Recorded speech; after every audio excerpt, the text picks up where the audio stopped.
யார் யாருக்கோ சீட், தொண்டர்களை புறக்கணிக்கும் திருமா, விசிகாவில் வெடிக்கும் குழப்பம். இது பற்றி ஜெம் தொலைக்காட்சி வழங்கும் சிறப்பு செய்தி தொகுப்பை தற்பொழுது பார்க்கலாம்.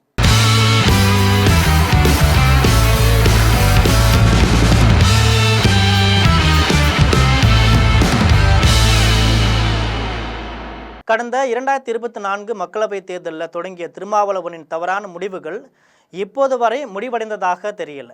அவர் எடுக்கும் முடிவுகள் கட்சியை பலவீனமாக்கி வருகிறதா இல்லை பலம் பெற வைக்கிறதான்னு தெரியல. மூப்பனார் மூலம் தேர்தல் களத்திற்கு அழைத்து வரப்பட்டவர் தொல் திருமாவளவன் 1999 விசிக தேர்தல் பாதைக்கு திரும்பியது. முன்னதாக தேர்தல் பாதை திருடர் பாதை என்று அந்த பழம் புளிக்கும் என்கிற மனப்பான்மையில்தான் திருமாவளவன் மனநிலை இருந்திருக்கு. வட மாவட்டம் தொடங்கி தென் மாவட்டம் வரை ஒரு காலத்தில் விசிக மீது வன்முறை கட்சி முத்திரை என்ற முத்திரை குத்தப்பட்டிருந்தது. அதை துடைத்தெறிய மூப்பனாரின் கூட்டணி திருமாவுக்கு உதவியிருக்கு. கட்சியை ஆரம்பித்த 25 ஆண்டுகள் கழித்தே மாநில கட்சி என்ற தேர்தல் ஆணையத்தின் அங்கீகாரத்தை விசிக பெற்றிருக்கு. அதிகாரப்பூர்வமாக 10 ஜனவரி 2025 அன்று தேர்தல் ஆணையம் அளித்திருந்த கடிதத்தை வெளியிட்டு மகிழ்ச்சியை பகிர்ந்திருக்கிறார் திருமா. முறைப்படி பானை சின்னம் கட்சியின் அடையாளமாக இருந்தது. விசிக 1999 வெவ்வேறு சின்னங்களில் களம் கண்டுள்ளது. மங்களூர் தொகுதியில் 2001 திமுக உதயசூரியன் சின்னத்தில் வெற்றி பெற்று முதலாக சட்டமன்றத்திற்குள் நுழைந்த திருமா தன் பதவிக்காலம் முழுமை பெறுவதற்கு முன்பே கருணாநிதியின் உடனான கருத்து மோதலால் பதவியை ராஜினாமா செய்தார். சின்னங்கள் பலவிதம். கிட்டத்தட்ட 2011 அதிமுகவுடன் கூட்டணி அமைத்த விஜயகாந்த் ஜெயலலிதாவுடன் மோதல் போக்கை கடைபிடித்த மாதிரியே திருமாவும் நடந்து கொண்டார். மக்களவை தேர்தலை ஓட்டி கருணாநிதி திமுக கூட்டணியிலே சேர்க்க தயங்கினார். தலித் கட்சிகள் அனைத்து சாதி கட்சிகள் என்றார். திருமாவை பிஆர் கட்சி என்றார். டாக்டர் கிருஷ்ணசாமி பிஎல் கட்சி என்றார். இந்த சீண்டலால் சினமுற்ற திருமா திமுக சின்னத்தில் நின்று பெற்ற பதவியை ராஜினாமா செய்திருக்கிறார். தர்க்க ரீதியாக சரியான முடிவு, அரசியல் ரீதியாக அது பின்னடைவு. தேர்தல் களத்தில் கொள்கை முடிவுகளுக்கு இடமில்லை. அதே போல உணர்ச்சி வசப்பட்ட முடிவுகள் இழப்பை உண்டாக்கும். அதற்கு சரியான உதாரணம் வைகோ. அவரை போல அரசியலில் சில சமயம் துரித முடிவுகளை எடுத்து விடுகிறார் திருமா.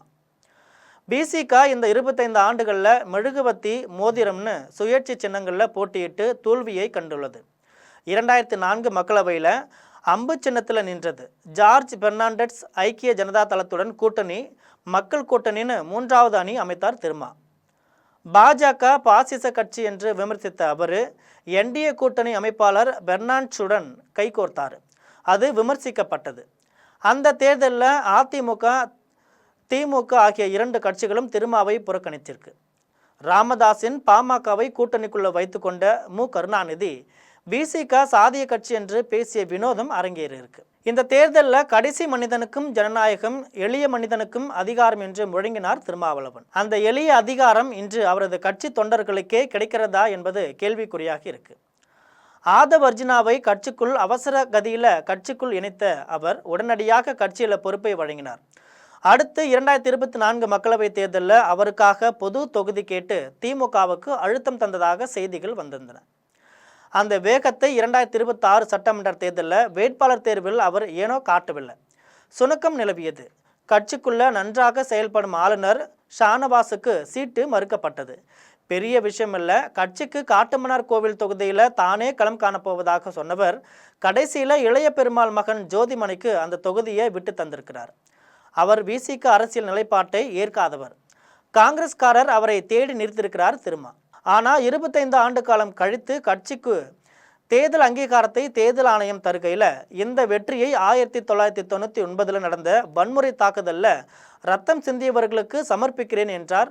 ரத்தம் சிந்திய அந்த கட்சிக்காரரின் வாரிசுகளை தேடி பிடிப்பது அல்லவா அவர் காட்டுமன்னார் கோவிலில் தொகுதியில் நிறுத்தி இருக்க வேண்டும். குழப்பத்தில் சிக்கிய திருமா. விசிக தொண்டன் ரத்தம் சிந்தி உயிரை கொடுத்து வளர்த்த கட்சியின் பிரதிநிதித்துவத்தை காங்கிரஸ் ரத்தம் ஓடும் இளைய பெருமாள் மகளுக்கு ஏன் வழங்க வேண்டும் என ஒரு தொண்டன் கேட்பதில் தவறு காண முடியுமா?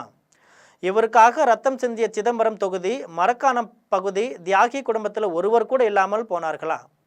2016 ஆர்கே நகரில் கல்வியாளர் வசந்தி தேவியை ஜெயலலிதாவிற்கு எதிராக நிறுத்தினார். அதற்கு ஒரே காரணம் விசிக ரவிக்குமாருக்கு அவர் நெருங்கியவர், அதற்காக சீட்டா? எத்தனை குழப்பங்கள் ஷானவாஸுக்கு சீட்டு கொடுப்பதும் மறுப்பதும் அக்கட்சியின் தலைவரின் முடிவு. அதற்கான முழு உரிமை திருமாவளவனுக்கு உண்டு. ஆனால் அந்த சர்ச்சையை வளரவிட வேண்டாம். ஷானவாஸ் தன்னை வந்து சந்தித்தார் என்கிறார். அழைத்தால் வந்து பார்க்கும் ஒரு தொண்டனாகத்தானே ஷானவாஸ் இருந்திருக்க வேண்டுமா? அங்கே கேள்வி எழாதா? இறுதியாக புதுச்சேரியிலும் குழப்பம். அங்கு வேட்பாளர்களை நிறுத்திவிட்டு பின் காங்கிரஸ் தொண்டர்களின் வெற்றிக்காக அவர்கள் பாடுபடுவார்கள் என்றார். எந்த தியாகமும் விசிகாவுக்கு செய்யாத வசந்தி தேவிக்கு தரும் முக்கியத்துவம் கடைக்கோடி விசிக தொண்டனுக்கு தரக்கூடாதா?